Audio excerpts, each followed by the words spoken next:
Hi, and welcome to the very, very first episode of the Simply Podcast. How many very first episodes are you recording? Every time you've recorded, it's been very, very first episode. Well, this could be the very first. Of the first of the varies? And not the very, very first. There you go.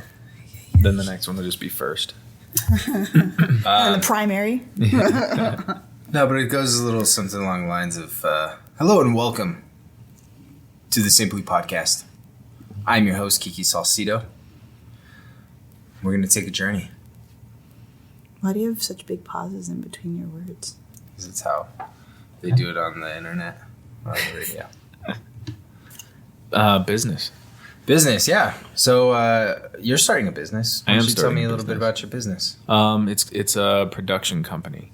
Right. So just content creation, mainly for you guys right now. You're my... Yeah, that made sense why we hired you. Though. Yeah. So I'm very new to this world of business, starting a business.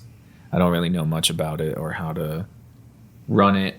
I set up my first business bank account. Ooh, that's always fun, right? Yeah. You got to get all your actual formation paperwork in, which is interesting. There's actually a lot more that goes into, a lot of people think that, I'll just start an LLC. I'll just spend $50 on the state website and I'm a business. But there's a lot more that goes into it, right?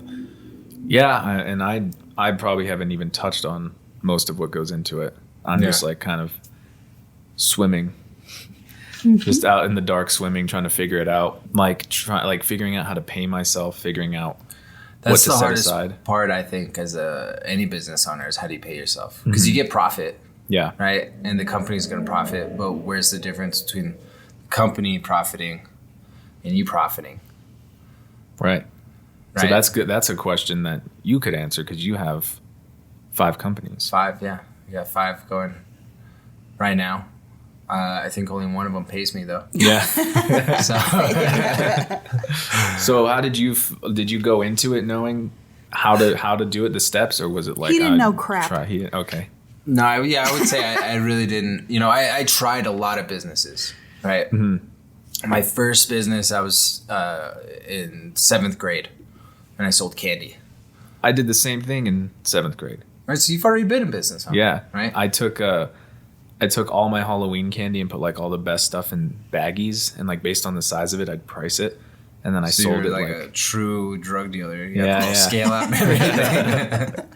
That's actually way more resourceful than what I did. I took a loan from my dad and went to Costco and bought a bunch of Mexican candy. And then the worst part about it is about a week in, I got called into the principal office and was banned from selling any candy because the kids were taking lime salt and snorting it in the bathroom. So the teachers literally thought this, 7th grader was dealing coke in a very rural country town. Yeah. So you never, did you guys ever crush up like the Smarties and smoke that? Oh my God, I heard that there were kids that did that in What happens when you do that? It's just like, I've never tried it. It's more like looks like smoke, and you just take the Smartie thing and without unwrapping it, puff it and blow So you it. don't actually light it on fire and smoke it. I was like, that's a hell of a drug right there. Yeah, huh? I guess maybe that was my downfall. Is I didn't upscale. After Halloween, the candy ran out very quickly. Yeah, and I didn't go invest it in bags at Costco or anything like that. Well, so what I did is I got my profit. I think I spent $20. That was my first, loan that I took. And then I took the $20 of profit. So I made about $40 total, right? Took 20, put it back into the business. But then I started buying candy that I thought I wanted, right? And that's, I think, the downfall is I wanted the candy and I had $20 and I knew how much the candy cost. So I cut myself a deal and ended up just eating all my candy. So I used my profit to eat my supply, and then I went out of business pretty quickly. Yeah, the middle school candy business is the opposite of regular business. The less marketing you do, the better it is. Yeah. Keep it to word of mouth. Principals don't find out. Well, I think that's a big thing too, though, is, you could do all the marketing in the world, but word of mouth is going to be the fastest, I would say. Yeah. Mm-hmm. Fastest spread. But yeah, paying yourself, clearly that's a problem. Because I think any successful business owner, they're going to put all their profit aside from what they need to live on, right? Mm-hmm. And they're going to put that right back into the company. And I would say that's the first thing I learned from business is just because you made $100 doesn't mean you made $100. Yeah. It means you made $20 and you're going to reinvest 80. So is there like a formula for when you get a paycheck and you own your own business? Like this fixed amount goes to paying me. This fixed amount is set aside for taxes. I say you try, I mean, obviously figure out your estimated tax bracket, number one, and try to set that aside. And I think that figure out what you could live on and try not to go past that, have like a budget, because we definitely didn't do that in the beginning. And have a budget and only give yourself that even if you did better that month. And then you can always like back pay yourself at the end of the year or whatever for additional stuff like a bonus. But try to have like exactly what you need and pay yourself that, and that's it. There's a great book that we read called The Millionaire Next Door. And the concept was actually really cool. But even if you are an employee or you own the company or whatever the case may be, is as you start making more, your expenses go up. And so The Millionaire Next Door really touched on if you can keep a baseline, let's say it costs $20,000 a year to live, just living expenses, and you make $1 million, you should keep that $20,000 living expenses to get to a certain point, right? And that's the hardest thing to do because, in theory. because you start making money and you're like, well, I did all this work. I want to celebrate that, right? So I'm going to go out to a nice dinner. I went out to a nice dinner last week, got a new win, right? Just sold something. So I'm going to go out to another dinner. And then, well, I have some extra money and they start taking my clients out and and then your expenses start going up. Or you buy a Porsche or something, right? So those little things will really take there was you a off reason the track, for right? that. Okay. There's other logics to things. If you can save about 40% to taxes, that'll, even if you don't get to that tax bracket, you'll still have remainder at the end, right? And you could bonus yourself out. You could bonus yourself, or you could take that little chunk and put it back into the company. Or you just put it for next year's tax cycle, right? I don't know. How do you pay yourself? I don't want to tell you. We have that general theory. It just depends because our expenses change so much. But for the most part, we only take what we need. We don't do like additional stuff. There's way more in the business account than there's ever in our account. Yeah. So. Well, and that's the thing, right? So for us, what we did is we structured a team, right? So we're in real estate. It started off on the investment side, still have the investment side going, but then we really rolled into being brokers, right? And there's a lot of opportunity within being a broker, right? We see deals before they even hit market. We get introduced to a wide variety of people. What we did is we set up a team to where even if we make, let's say we make $10,000 on a deal, we're only going to take half of that. In that month, if we make $50,000, we're not going to take half of it. We're going to take half of our first check. We're basically just going to put aside from that one check that month, and we're going to put aside for our living expenses for that month. And then we let our business account grow, and that way we can use that to reinvest. And it's not always just reinvesting in software or, leads or whatnot. Getting a producer or, a production company behind us. But it's, investing in things like education. You come across, education. Maybe you come across a deal that now you want to be an owner in. And I think that's where a lot of brokers get caught up, right? Is they go and they just chase the sale and they never take ownership of anything. And so I'm very happy with you because you didn't go and work for somebody. You went and you started something. Yeah. And that's, I think, the hardest thing because you do away with your security net immediately. So you have to make it work and you can't be lazy. Yeah. Yeah. Oh, 100%. What about, because I feel like this is a huge topic that's important and it's something I'm already starting to look ahead towards, and that's building your team, getting your core so that way you can expand off that. Like, where do you go from there? How do you decide? Because there's the financial aspect to it too, right? Like you have to pay your team. And that's a big thing too, right? Is, everybody's going to say hire slow, fire fast. But any business owner, right, you get eager and you find somebody and maybe that first conversation, it was a good conversation. So you're like, boom, you're hired. Yeah. And then 2 weeks later, you turn out that they're a lazy piece of crap that doesn't do anything. And then you're like, fuck, now I have to fire this person. Yeah. And firing people's a lot harder than hiring them. Even though it should feel so much better. And it does. Whenever you get rid of a bad hire, it feels really good. It literally feels like the weight is taken off of you. Because that's exactly what it's like being a business owner is you have the weight pushing down on you all the time. And being able to get up and rise above that and always look in the positive, like that's a very challenging task. And then whenever your employees are down in the dumps, now you're not just a business owner, right? You're a therapist, you're a mentor, right? You're an educator. You turn into so much more than just a guy that's running a business. Mm-hmm. And I think that's where it becomes the hardest. So where did you start? Did you hire outside or did you know someone personally that you're like, this is the first person we're going to bring on? So our business partner, she was our qualifying broker at the time, knew we were trying to start a team. Actually, our first guy was even someone before went that, to school it was with a guy. us. We went to school with him, and he joined a team, and the team literally would never answer his calls. Didn't tell him how to do anything. So he would call us for questions, even though we went to school with him. But he's like, "You guys are doing deals. I'm trying to get a hold of my qualifying broker or my team lead, and he never gets a hold of gets back to me or just says figure it out." And so he kept contacting us, and eventually we were like, "Dude, why don't you just join our team? We're gonna start a team." And he was like, "Done." And he moved over the next day. And he's a great dude. And we're still friends with him to this day. Love the shit out of him. But worst part about it is you're learning all these things as you go, right? There's books on leadership, there's books on being a business owner, but the in the field experience, nothing can replace that. And so what we did is we were like, all right, we trained him. We're going to start giving him some leads to work off of. And so we gave him a box of leads. And then we meet up with him the next week. And we're like, hey, who'd you contact, right? What leads are good, blah, blah, blah. And he's like, oh, my car was broken into and they stole all my leads. Oh.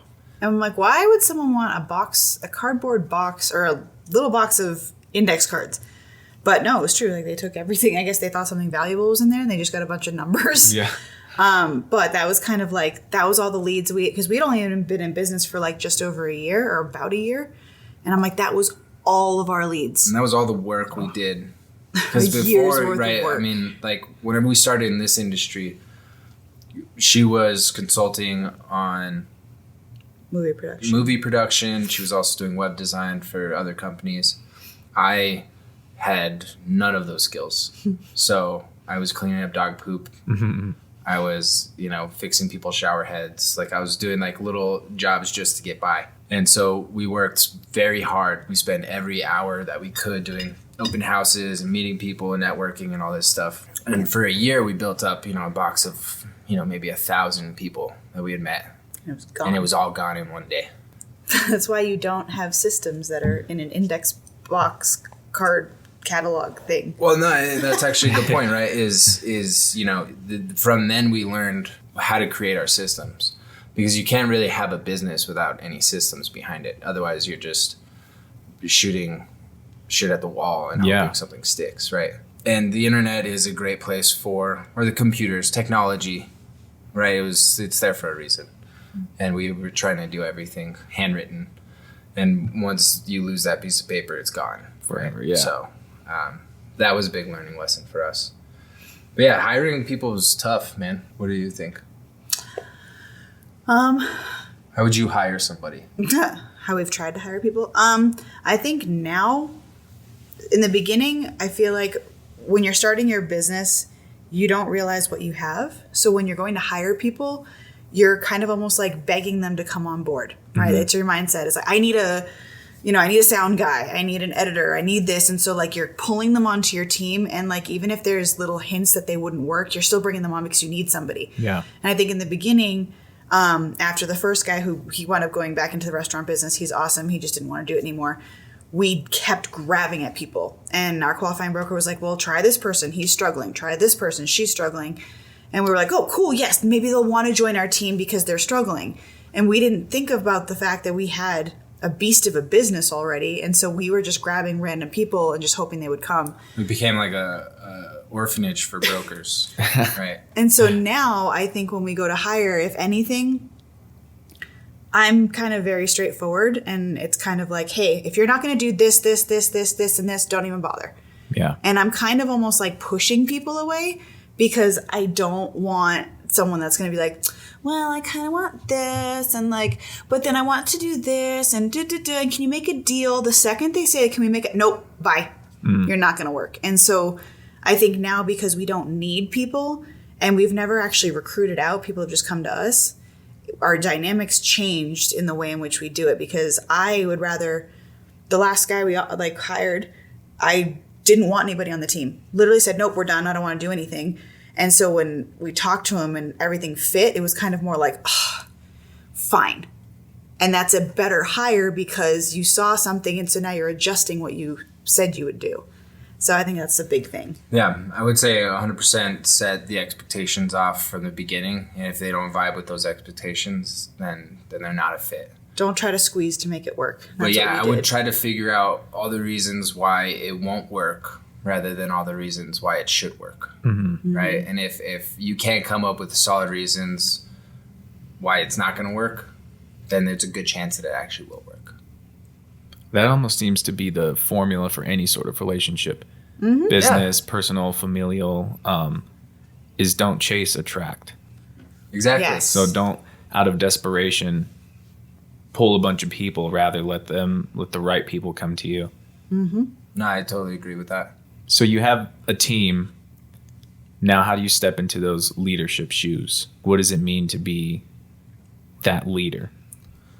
Well, it's We about lead by example. Yeah, it's setting the example more than anything, right? I mean, I was working with this guy. He opened up his first business, and he stopped showing up to the job, and he would just send his people out to go do the job. And it quickly went downhill because in his mind, well, I started a business to leverage my time, but in reality, like, he set the worst precedent for his employees because He would never go, never if show the boss up. never shows up, why do you have to show up? Yeah. And so he's basically almost shut down because I was like, well, why you haven't shown up? Well, that's why I started a business. No, that's the wrong reason to start a business. You start a business because you're too inundated and you can't handle the business that you have to leverage out to continue to grow. He was just like, well, I just don't want to do the work. So he'd hire on a guy and they'd be there for like 3 days and barely have their license. And then he'd shoot them out in the field and then they'd be like, oh, they didn't show up. Oh, shoot. Well, sorry. And I was like, no, you need to show up then if he doesn't show up, and he just didn't understand it. So I think with us, our biggest thing is like, he's a lot more on, the morale and like the team building and the bonding. And I don't care about that. I care about the business part of it. So for me, if I say, you need to go do your calls, you need to get this many under contract, you need to do this is how your paperwork looks, blah, blah, blah. That's exactly how I do my business. So if they go in and look at any of my stuff that I'm doing, they're like, oh, okay, well, it can be done. She's forcing me to do it, but she's doing the same thing. And I think it's a lot harder when you tell people to do stuff and like you're not doing You're not doing it, yeah. Yeah, lead by example is huge. I've had plenty of supervisors, managers who were not that. Yeah. They weren't, like a team player. They were do as I say, not as I do. Exactly. And how did that, as that employee, I mean, how did that affect you? It's like I don't feel like I have a good relationship with them. Yeah. I feel like I don't want to listen to them necessarily because it's like, well, you're not even giving us the tools to succeed by not, you're not doing the same things as us or even willing to act on the same things that you're preaching. Yeah. Why do I want to take direction from you then? Yeah. Kind of a thing. No, exactly what I think, right? And I mean, she's more about the systems, the model of business, and I believe so wholeheartedly in culture. Because I think without a strong culture, it's hard to get people to move towards the same goal. Yeah. And I'd say in most businesses, if it has a sloppy culture, like that business is almost tainted, right? Like it's gonna fail. For sure. If we look at like Google or those big tech firms that have like ping pong tables in their basement and stuff, like it creates that sense of culture where people want to work because They're happy. they're happy, right? Yeah. And trying to like go to the DMV And that's exactly what the non-culture environment feels like. Everyone's miserable. Everyone's miserable. Nobody wants to help you. They clock in and clock out within seconds of their time, and they just are out. You could literally walk up and start a sentence, and then they put that sign in front that they're on break. Yeah, right? yeah. And it's just like it's regimented in that faction there. And that's a big thing too, right? Is you'll get those employees that are just after the paycheck. And that's the hardest thing, because you have to hire somebody that's going after a better self. Like they see the vision. Yeah. They see the vision. They see how they can contribute to the vision, how that can not only help the business, but help themselves grow. And so like, I don't think it all has to be selfish in the fact that like, well, I need to get paid. Because I think, any business owner understands that there's a lot of sacrifice that goes into owning a business, and there's a lot of free work that you have to do to get into a good business. And everyone just wants that paycheck. It's true. I mean, even now that I've started this business, there was a ton of free work that I did. Yeah. Basically, it's almost all been either free work or very, very low pay work. But it's like build the profile for yourself, and build the connections for people who can lead you to the next thing. And then even now, like, it'll probably be a while before I see like some really, really decent pay from the personal business. But that's where my vision is fixed. It's down on the horizon, not where it's at now, but at that point in the distance. And so I keep working towards that. For me, that was the hardest part, is I knew exactly where I wanted to be, and I wasn't there yet. He would just get frustrated and down and mad that I he wasn't would there get yet. so depressed and angry, because I knew I could work.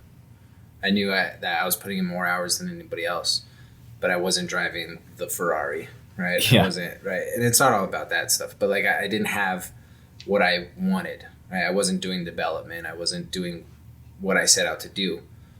But it is all about the journey, and you have to fall in love with the journey. Otherwise, because the destination, I mean, it's a goal and it's a cool spot to be, but the journey is where all the memories happen, right? Yeah.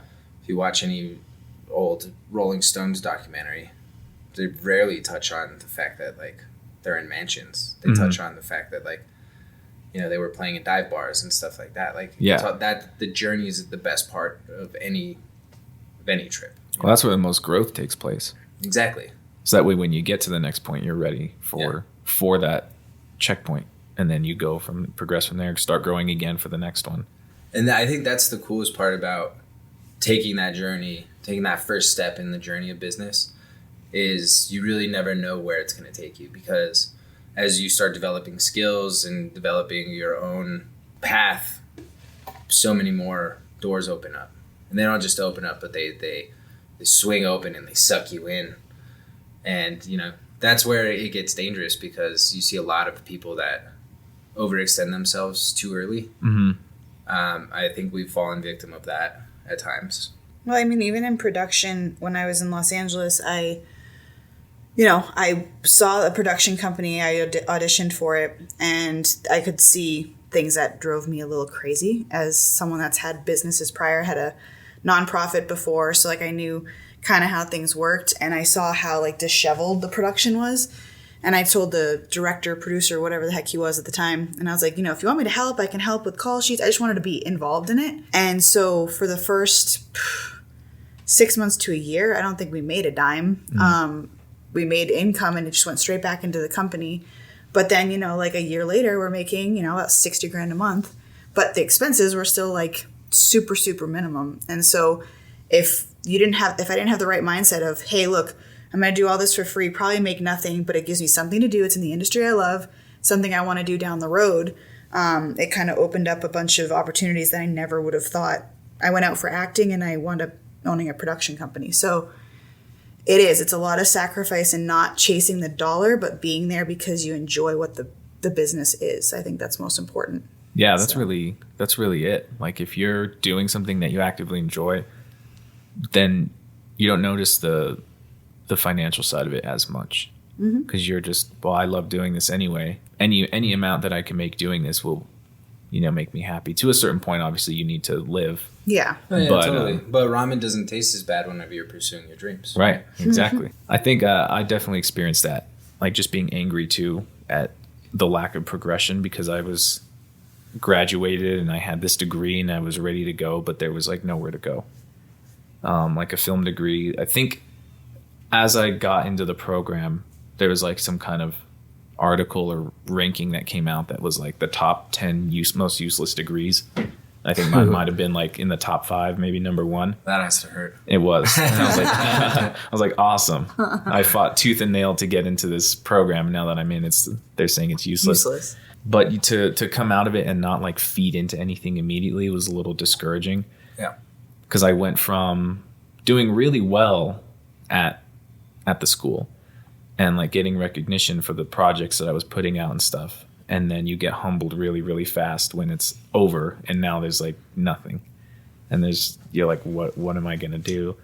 And no one knows you, but they knew you in school, and you walk out and everyone's like, everyone's supposed to know me, and they're like, who the heck are you? Yeah, and you're nobody like, cares. oh crap. That was my exact experience whenever I went to LA. Mm-hmm.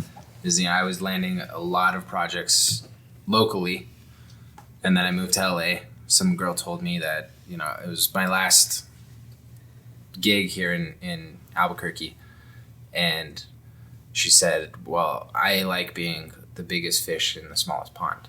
And I was like, oh, that's so stupid.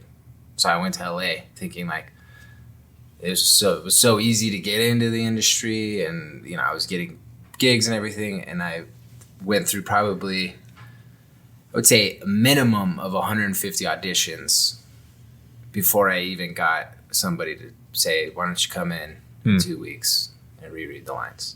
Yeah. But it was just no. But I think that really helped me.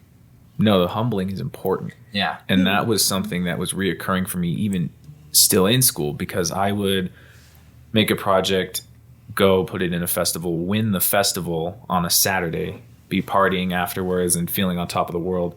And then Monday I'm scrubbing toilets at a gym.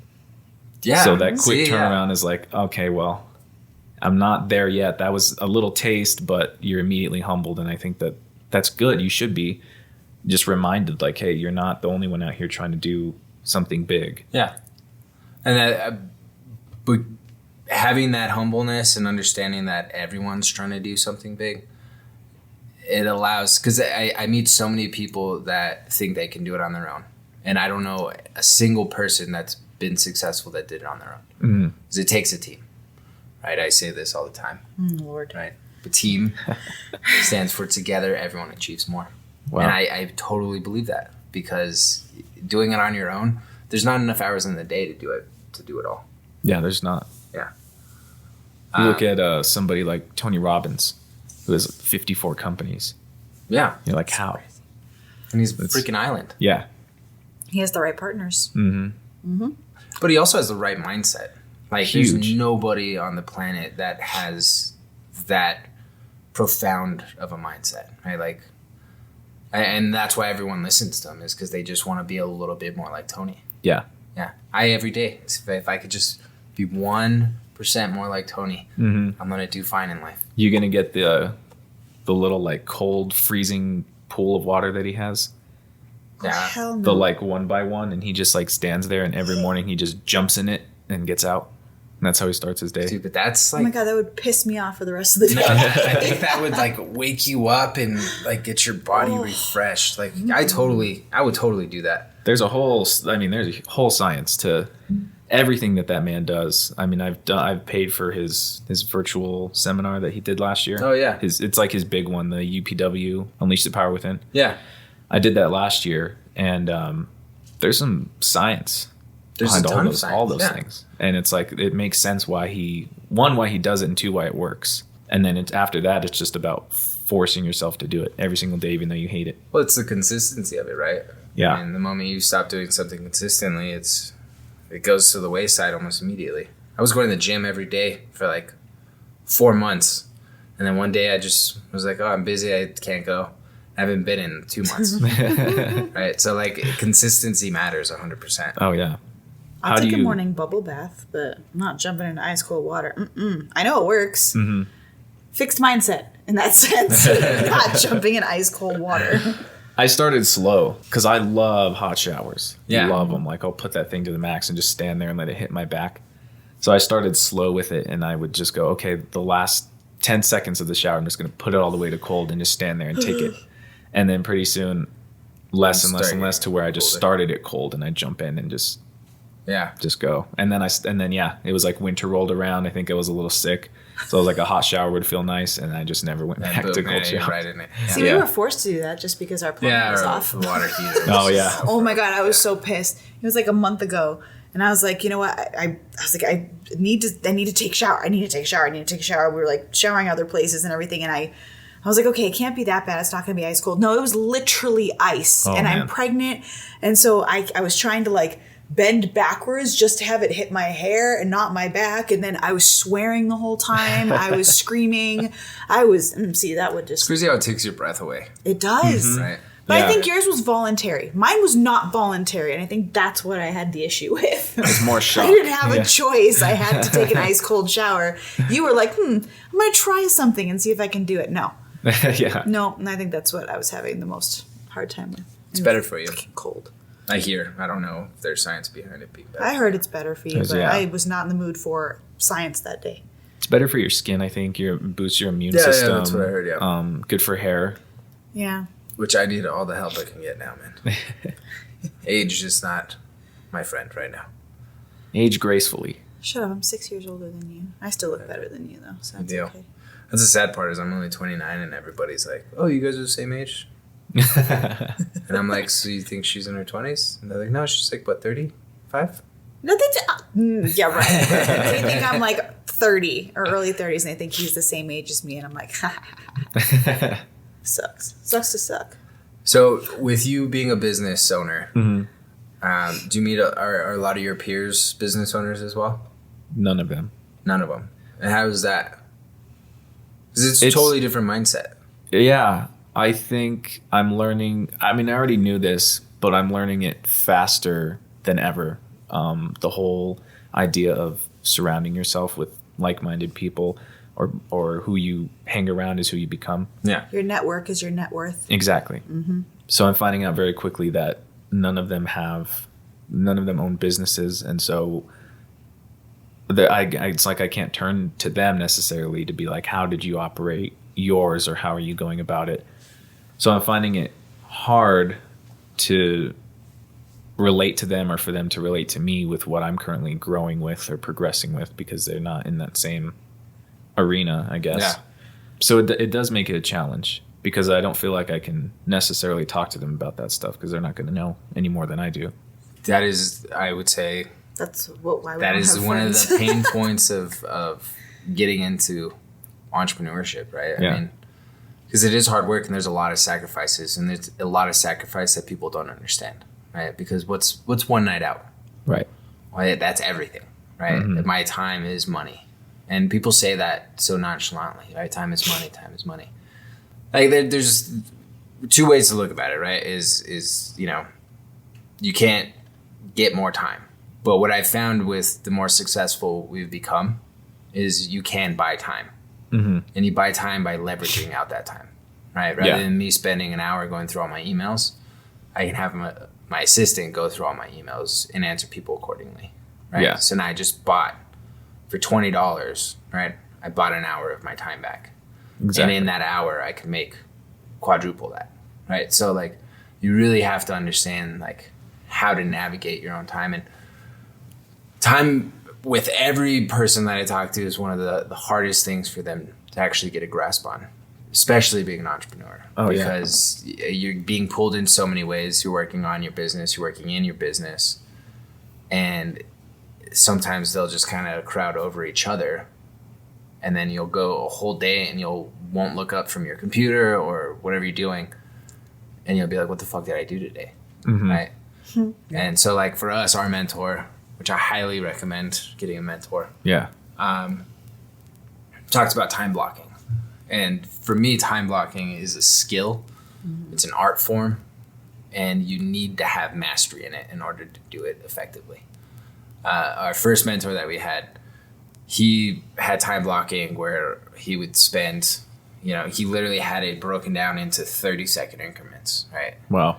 And he'd be like, he's the type of dude that would invent a machine to brush his teeth and comb his hair at the same time, right? Like that's what his whole mindset was like, how can I leverage my time in a way where I can do the absolute most, right? And he had a growing family, a few businesses that were, you know, multi-million-dollar businesses.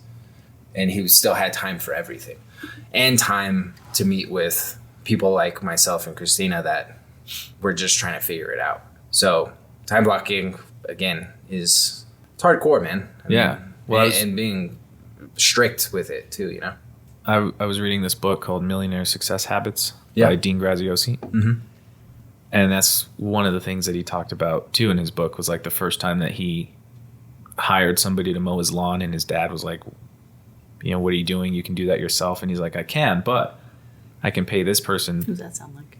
$20, and now I can go and take care of this and this and this while they're mowing the lawn. Yeah.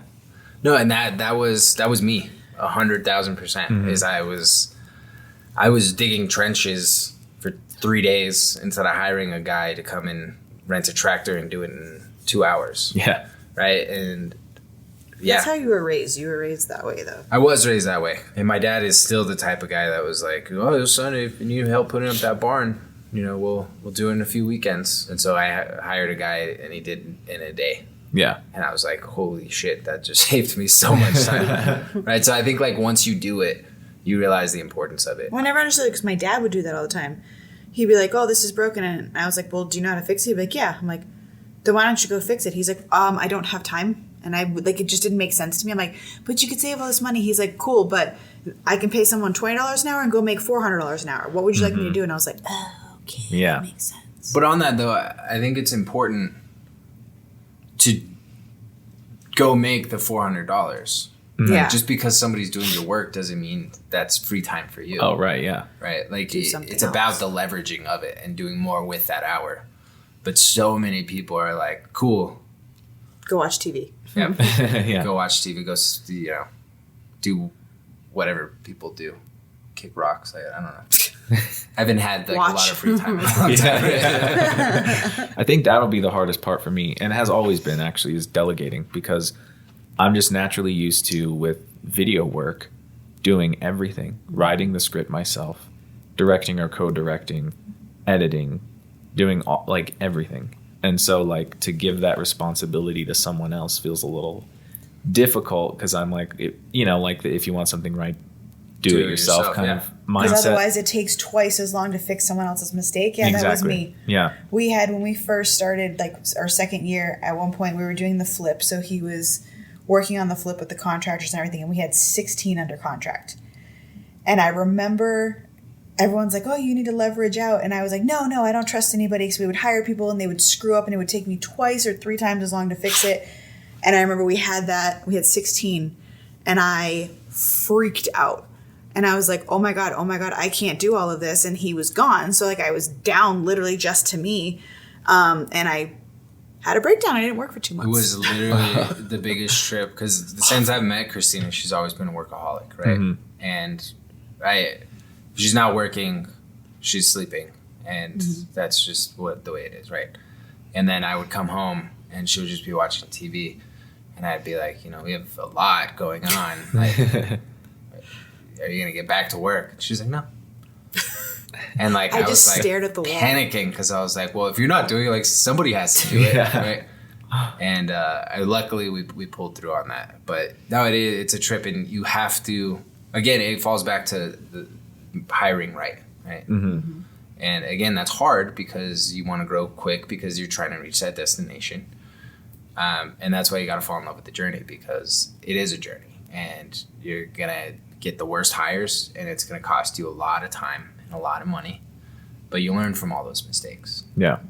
I think as I'm developing my plan going forward, I have people in mind that I would hire, or that I'd build my team with, because that's always kind of been part of my vision, is like, here's all these people who have been my core group that I know are talented and creative and would add great value to what I'm trying to do. And my first thought was, when I make it, you guys are coming with me. Yeah. Like that was kind of the thing. Thinking about it now, that's still a good idea. And I still would like to do that. But where's the line between these are my friends but then I'm their boss and I need to make sure they're getting the shit done? So that was what happened with the production company. So we had all these people that, for a while, like we weren't paying, everyone was just doing passion projects. And, you'd have a friend come over and they would hold the boom for like an hour. Their arms would get tired. You'd swap to somebody else. They'd be scripty. They would go back and forth. And then when it came to the point where we were getting really, really busy, it was really hard to be like, they'd be like, oh yeah, no, I can't come to set today. Sorry. And you're like, dude, I need you. You're like my only like sound guy right now. What are you talking about? And well, I got this, I booked a gig and stuff like that. And that was the hardest thing, is trying to be like, no, now, like, especially like when we did start paying, it still wouldn't be like production pay. It's really hard to switch over from, well, I was your buddy, I helped you out. Like, what do you mean you're not going to do this, this, and this? And those lines get very blurred and it gets very, very confusing. Yeah. So, yeah. So do you think it's even worth it then to potentially jeopardize a friendship just because you know them well enough and they work well, but then... Because I had that situation where I actually worked with my friend at their company. That's what I was doing before this. And it was just taxing. I was like, he's kind of not the same at work as he is in the, when we go out. And it was like a dramatic switch. Like we would have a great night before and then show up to work the next morning and it was like... Totally different. Yeah, totally different. And so I was like, I don't know how much longer I could stay here because I'm kind of getting tired of him. Hiring your friends or working with friends and family, like you have to have the expectation that's going to damage the relationship in some way, right? Because it's your livelihood versus their friendship with you, right? Yeah. I think you just need to see how they work. Like, for example, my mom and dad, my dad had his own company. She was his assistant. They worked perfectly. They'd fight like cats and dogs at home over stupid crap, but like at work, like they were spot on. They both had the same work ethic. It's kind of like the dynamic we have. My mom had the skills where my dad didn't, vice versa. And so, what? I just don't compare us to your parents. What's your... Hey, he had a very successful company. But they made it work. And so bringing my brother and my mom on in the real estate company, my mom was my first transaction coordinator. She was the first like assistant helping because I could yell at her. But we have the dynamic, and I knew we had the relationship where I could do that and it wouldn't damage our friendship or like our family friendship, mom-daughter thing, because I could yell at her. We'd yell at each other for a minute and then she would still go get it done because she understood the severity of it and she understood business. So I think if you already notice that you guys are kind of not on the same page with like certain things and like have money talks off the bat so that it's not like, well, I thought, how many times? Well, I thought we were half partners on this, or I thought we were this, and we're like, when did we ever say that? You were brought on for this project or whatever. I think if you have all of that, but if you have any like red flags in the beginning, it's not worth it. Just kind of, communicate. Yeah. That's the big thing. I was scared. I brought on literally probably one of my best friends growing up onto our team. She's our assistant now. And from the very beginning, I told her, I was like, look, the last thing I want is us to lose our friendship. So if at any point things start to feel like they're going south, like, let's just stop it. Like, we don't have to go down this road. Like, I can hire somebody else. But she's got that personality that she'll talk to us. Like, if something's weird, she'll be like, dude, you guys are being assholes. Which is perfect really for that. That's good, yeah. And we'll be like, dude, you're not doing your stuff. What's wrong? Like, what's going on? Hello. And she doesn't there's no emotion. It's not like getting butthurt on anything. And I think that's the only reason it's worked. I think anybody you hire that's overly sensitive is going to be a problem. Yes. Oh, yeah. It can't be too personal. No. You can't take things too personal. Yeah. No, it's just business and talk and be able to talk it out. The second that you have somebody that's scared to talk to you, like we had this issue with a couple of our agents that had left, is they were so scared to talk about things that everything was like eggshells and tiptoes, and it just got so uncomfortable. And we're like, just talk to us. We're not going to get mad. We're not going to cry about things. Like, just come to. And they didn't want to talk to us, and it just made it really, really bad. And then energy feeds that energy. Yeah. Right? Oh, yeah. So it starts to grow, and then they start feeling weird. We start feeling weird. And it's just bad. And then, like, workflow just drops dramatically. And so it's totally the worst thing you could possibly do. Is like you always have to have that open air environment, right? Where you could just Estevan, you're being an asshole, right? like you got to be able to say those things and not the other person be like, oh, fuck you, man, and then like quit. Yeah. Because the moment that happens, I mean, there was really nothing there to begin with, right? So if it does happen, I would say good job. Like you weeded out somebody. Yeah, definitely. Emotion doesn't play in business very well. No, I dig that, man. I mean, I've been married to Kristina for quite some time. Where are you going with this? Very, very long. And, Careful. You know, we come in and, you know, we have arguments because we're a married couple. We literally spend next to 24 hours a day. Pretty much 24/7 hours a day together.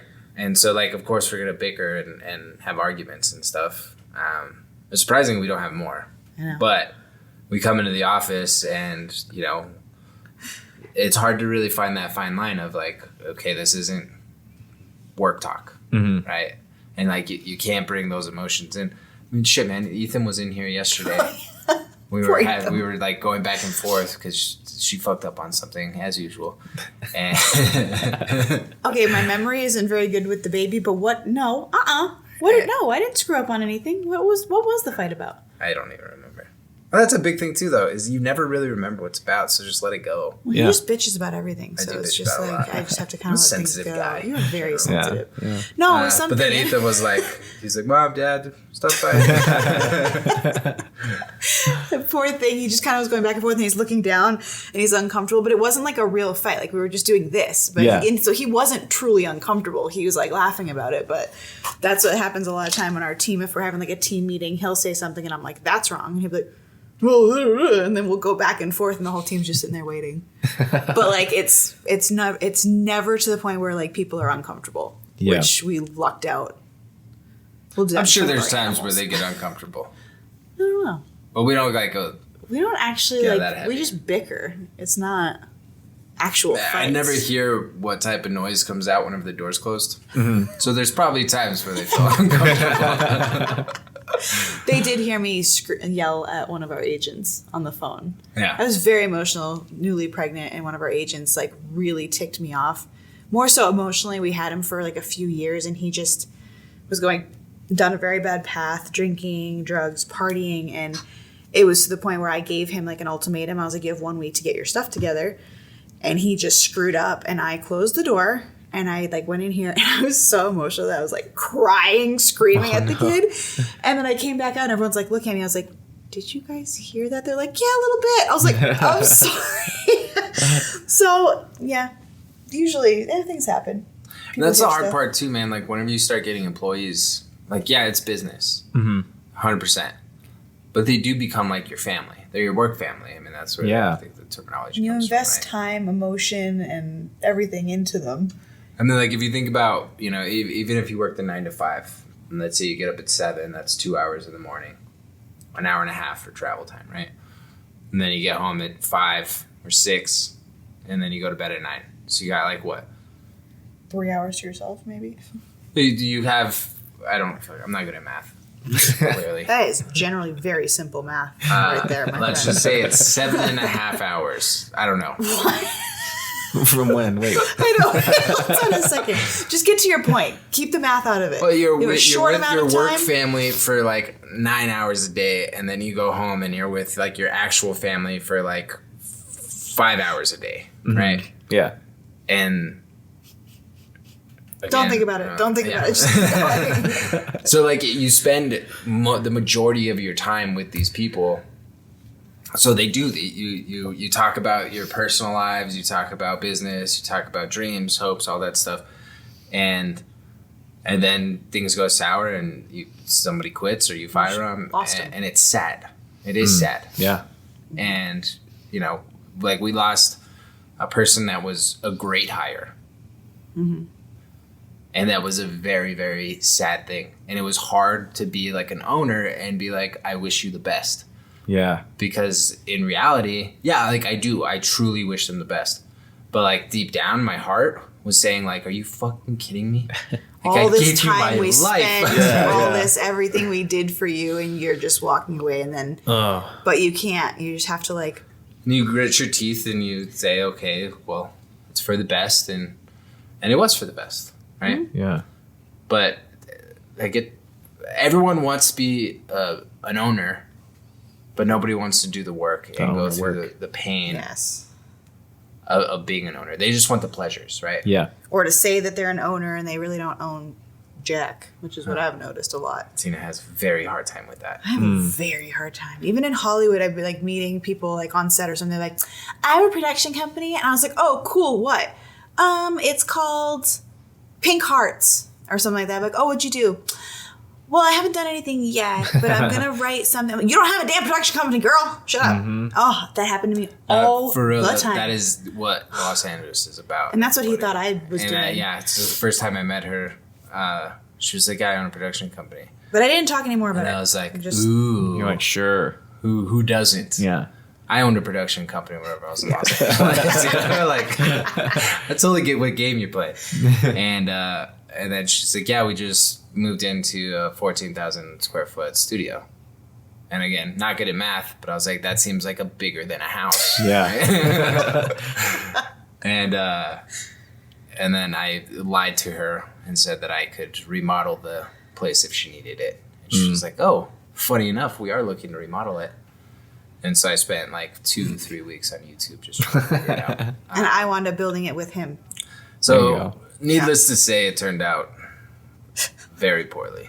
And I wasn't lying about the company. But, that from doing that renovation of the studio, like that brought us into real estate, really. And like, because we started on the investment side and flipping houses and stuff. So like that little white lie is what got us to where we are today. So sometimes lying is good. Kids, lying is great. So sometimes lie. White lies aren't bad. No. Yeah, They're bad when the carpeting came out the way that oh you my did god, it. dude! If was you would have seen awful. this carpeting, it literally looked like a monkey had laid it. He was trying, like, the little fringes he's trying to glue down, and then they're getting stuck to his fingers, so he's pulling them up more. And I was like, can you just leave it alone? Just leave it alone. Just leave it alone. Yeah. That was interesting. Yeah. So YouTube. what you're saying is I shouldn't call my production company until I've actually done something. For the love of God, please. You've done stuff. But you have done stuff, so you're fine. Yeah. But don't be couple that person that's like, I totally have a production company. And that hasn't done anything except for sit in front of your computer and videotape yourself. Ooh, it used to drive me nuts. I'd be the jerk, though, that'd be like, oh, what's your IMDb? Like, what have you done? Are you SAG? Are you, like, have you had anybody this? And do you have who's your editor? And they would just look at me, and I'm like, yeah, I'm that person. I'm still that person. That's what I Still thought. to this day is I'm that still person. that way in real estate and everything else. It's pretty bad. Cuts through the bullshit, But I mean, honestly, man, like you've already done stuff, right? So like you're profiting. Well, you haven't profited yet. But, He's will. profiting in knowledge and exactly. material. You're getting paid to produce content. I mean, that would make you a producer, in my book at least. Sure. And like I said, once you get started, I mean, shit, man, like I was cleaning dog poop and then I sold my first house and then I sold my 50th house and then we sold our 300th house and then I built a house and then I'm opening a grocery store and then, right? Like, so it all trails in. And that's why I'd say like the journey is the best part about it, is because like I planned everything out. I was going to get my real estate license. I was going to flip a house. I was going to we were going to buy a property a year. Buy a few properties a year. I was going to open my own brokerage. I was going to open my own construction company. I was going to open my own development company. And I was going to build a subdivision kind of like what we're sitting in today, right? Mm-hmm. And I had it all mapped out. With timelines. 5-year plan, 6-year, 7-year, right? Like I knew it was going to take time. Right? Yeah. But like the trajectory of everything, that was the most exciting thing because boom, just closed the house. Let's open a construction company because we came across a deal and now we have some equity in one of our properties that we can pull from and make that deal happen. And with our real estate knowledge, we're like, boom, yeah, that's a hell of a deal, right? So like it all just kind of, and you know, we're 4 years in and I'm at my 7th year mark, right? So my plan's happening a lot quicker because I have my eyes open, right? I'm seeing what's around me and I'm seeing all these different opportunities. The grocery store was never in a million years something that was on my game plan. Neither was Urbana, though. Neither was my farming market, right? Our Urbana farmers. Or this new one that we literally came across today with one of our partners. I never in a million years would have thought to do something like this. And he just brought it to our attention. We did like all the matches quick in our head. We're like, cool, let's do it. And then we kind of looked at each other. We're like, okay, that's 6 companies. Hold on a second. Like, we literally just started 4 because we had the team and the brokerage were the top 2. The brokerage now, she just texted me, we just hit 86 agents in 2 years. Wow. And then we're like, oh yeah, let's just do these other 4. It was 3. Or no, 4. No, 3. 3. And then today was like the number 6. And I'm just like, wait a second. Hold on. Hold on. And it's all happening at once. You just have to go. And the thing is we're lucky enough, though, that since we're both working, I think that's the only reason we've been able to do it is because I'm not mad at him for working all the time, vice versa, because we're in it together. So I think that's one of the reasons why we had a leg up on a lot of other people, because both of us were doing the exact same thing. So it's double manpower, working 24/7 and not having to like think about a family life that much. We do as much as we can family wise, but we know like we're going to work for 10 years and then we'll have a life after that and we'll have like a ridiculous badass life. Yeah. That's what we're going for. I think I will say, as you grow, you're gonna partner with people because a team, right? You need a team. And at first, you're gonna want to partner 50-50. Don't do that. Because you'll put in 100% and they'll just sit back and watch you, right? Yeah. Total Matt Damon, Ben Affleck situation. Just kidding. But yeah, so the way I would approach that, and this is the best thing, because we were approached in this, is the developer that we're working with today. He's like, you know, I want a strategic partnership with you guys. And like this strategic partnership was, hey, you guys are going to help me grow. And in turn, you guys will probably grow too. Yeah. And that's exactly what happened, right? Yeah. But like, it was an opportunity that was presented in a way that was like, holy shit, like I'm a partner in this.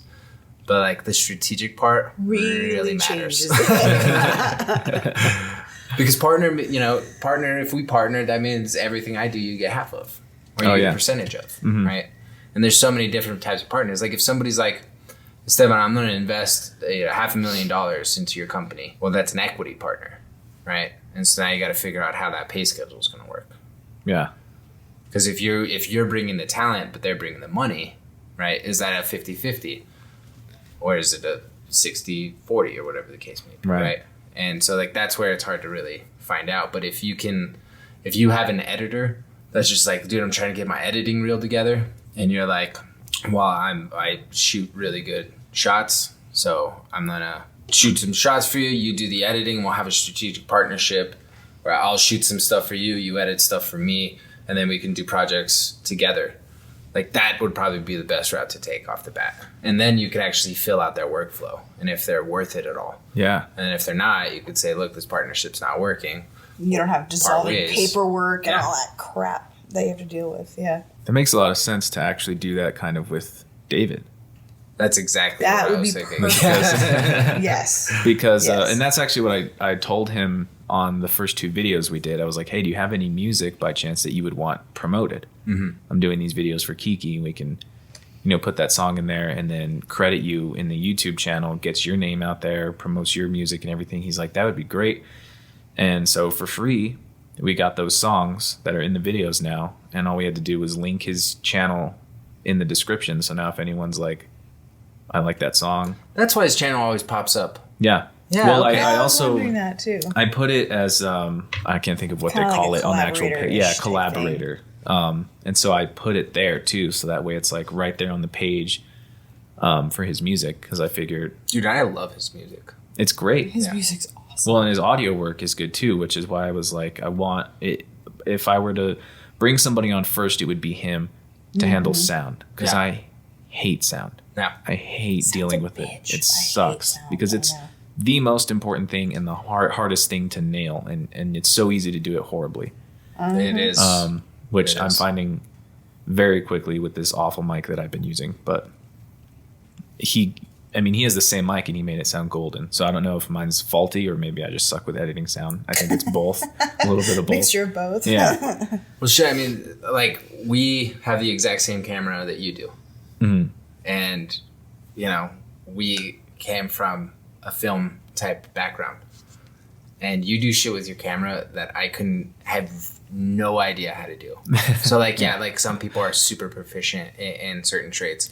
That's why you put them on the right seat of the bus. Mm-hmm. Exactly. Well, that's all great. I think over the course of this podcast, too, we're going to get different insights to business and, like, you know, things that you come across tackling a venture like this grocery store, which that would be interesting to keep up with because that's brand new for you.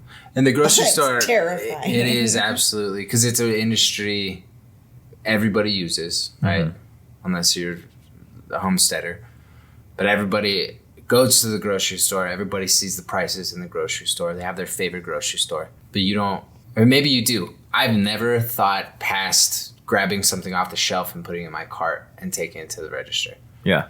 But like going on the backside and seeing everything that goes into it, like it is a trip. It is 100% a trip. And yeah, I would actually be very excited to share some of that stuff with you because it's not all sunshine and rainbows. No. I can imagine. Should probably do one for each of the ventures because we know nothing about. Well, we know nothing about farming, but we know nothing about off-roading, racetrack, dirt bike stuff. Hey, did we tell you about that? No. So this morning. We're buying 150 acres. 184. Oh, even bigger. Oh, okay. 184 acres. And it's off grid. It's way out.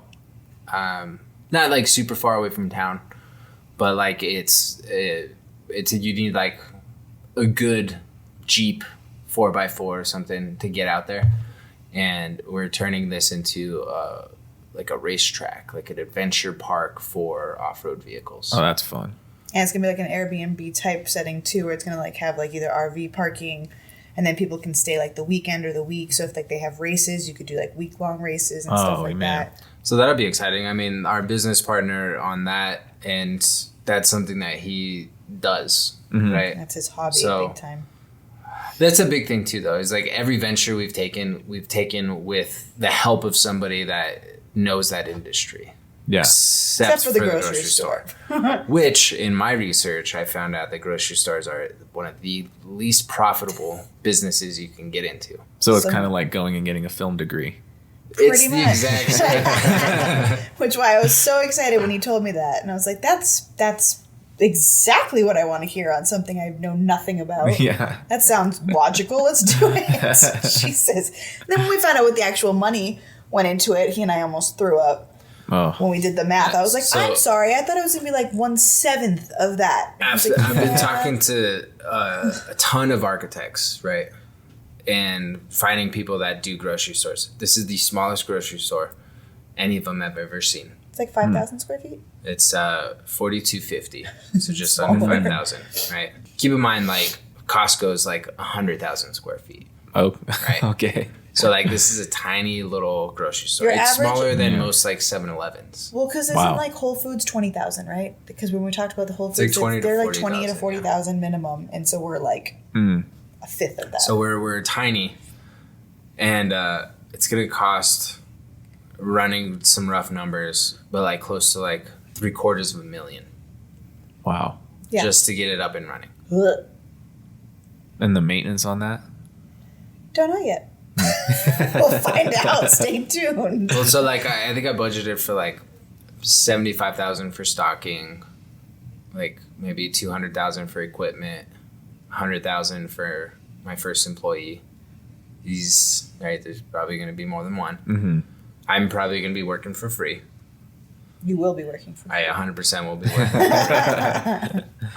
And then it's the actual build of it too. And since material costs are so high right now, but in doing my research, there's no grocery store within a 10-mile radius of where we're at. So Yeah. And that's there's what they've no all been competition. asking for, too. There's no competition. It's something the community's been begging for years. So it's one of those things that, it's a scary thing, but it's exciting because it's about the journey again, It's what's going to happen. Am I going to file bankruptcy? You freaking better. Oh, fuck. But, it's the unknown, and that's what's exciting. And, what pulls me back a little bit is, my son's 2 years old. I got one that's negative 1 day, right? He's popping out tomorrow. We have a farm. It had a farm, a bunch of farm animals, and then 4 other Rental properties. companies. And then we got a lot of stuff going on. And then I'm jumping into an industry I've never really been about. While I doing love the other food. ones at the same time. It reminds me of that company I started in 7th grade, right? Yeah. It's like, as Full long as I circle. don't eat my own grocery store, I'll be good. And hopefully, like, the Urbana Farmers, this is the first of its kind in New Mexico. It's a fully self-sustaining hydroponic farm. It grows 8,900 vegetables at a time, right? That's insane. And hopefully that'll feed my grocery store quite a bit. It'll be interesting, to say the least. But I'm more excited to see how your production company Yes. turns out. I think that's exciting because you're creating something that everyone gets to see. We're creating stuff that we try to get. We hire people like you so other people can see. It's okay. That's what teamwork is. That's exactly. Exactly. Yeah. And so we're all going to achieve a little bit more. Exactly. everyone achieves more. He would ask the team, what does team mean? And they've heard it so many times that, like, people just forget. They're like, and he's like, guys, I say this every day. And that's the worst part is I said it every fucking day. Yeah. And they never remembered. I was like, clearly it's not a good acronym. I don't know what to say. So, you have any other Final worries thoughts? about starting your business? So many worries, but whatever, we'll figure it out as it comes. Yeah. Or we'll talk about it whenever it comes up. And not in a 3-hour podcast. Yeah, not a Joe Kiki. Rogan special. Oh, yeah. Sorry. I was just Mr. enjoying the freaking conversation. Gabs a lot. All right. Well, do you have any final thoughts there, bud? Together, everyone achieves more. He's the first one that remembers it. What about you, Tina? No, I'm just ready to pop this baby out, and that's pretty much the only thing on my brain right now. Yeah. Well, cool. Well, I want to do this again soon. So, Yeah, definitely. all right. Well, thanks for stopping by. Yeah, thank you. All right.